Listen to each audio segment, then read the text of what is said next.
Hello दोस्तों। अब गर्मी का दिन आ गया है तो खट्टा सब्ज़ी हम लोगों को बहुत पसंद आता है और टिफ़िन में भी खट्टा सब्ज़ी डालते हैं क्योंकि दोपहर में खाना रहता है और धूप रहता है तो आजकल भाजी और खट्टा सब्ज़ी ही पसंद आता है। खासकर हमारे छत्तीसगढ़ के लोगों को रोटी के बजाय चावल पसंद आता है क्योंकि यहाँ चावल ज़्यादा खाते हैं और चावल अगर सब्ज़ी में स्वाद नहीं आया तो चावल को डुबा के भी खा लेते हैं। तो चलिए आज की सब्ज़ी खट्टा सब्ज़ी बनाते हैं, भिंडी का दही वाला खट्टा सब्ज़ी। इसको बनाने के लिए तेल गरम करेंगे, मेथी और सरसों का तड़का लगाएंगे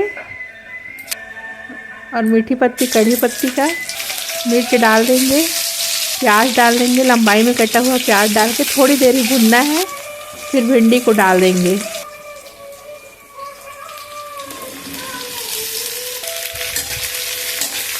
भिंडी को डाल के थोड़ा देर भूनना है जब तक कि थोड़ा सा लाल नहीं हो जाता है भिंडी।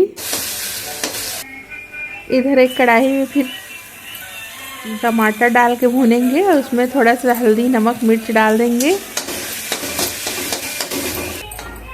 उसके बाद भुना हुआ जो भिंडी है ना उसको निकाल के इस टमाटर वाले में डालेंगे क्योंकि ऐसा डालने से भिंडी फूटता नहीं है, जो कहते वो रहता है अलग अलग। इसके बाद थोड़ा देर भुनने के बाद दही डाल देंगे। इसमें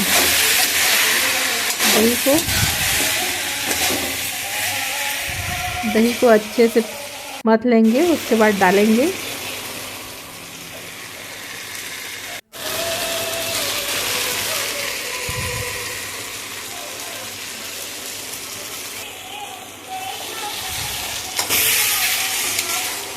फिर अच्छे से मिक्स कर देंगे। मिक्स करने के बाद इसमें पानी डाल देंगे। जब सब्जी उबलने लग जाए तो इसमें 1 चम्मच बेसन को घोल के डालेंगे, जिससे सब्जी बढ़िया गाढ़ा बनता है और बहुत टेस्टी लगता है।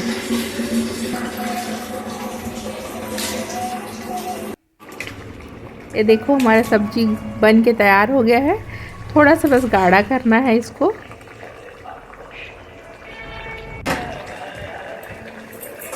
ये देखो बन के तैयार हो गया है। ठंडा होने के बाद इतना गाढ़ा हो जाता है। अब इधर मैं एक भाजी सब्जी भी बनाई हूँ, उसको तड़का लगाऊंगी। इसके लिए लहसुन और सूखी मिर्च का तड़का लगाएंगे। चौलाई भाजी और चना दाल का सब्जी है, गर्मी के दिनों में बहुत टेस्टी लगता है। अगर मेरी रेसिपी अच्छी लगी तो प्लीज़ मेरे चैनल को सब्सक्राइब कीजिए, लाइक कीजिए, कमेंट कीजिए। Thank you.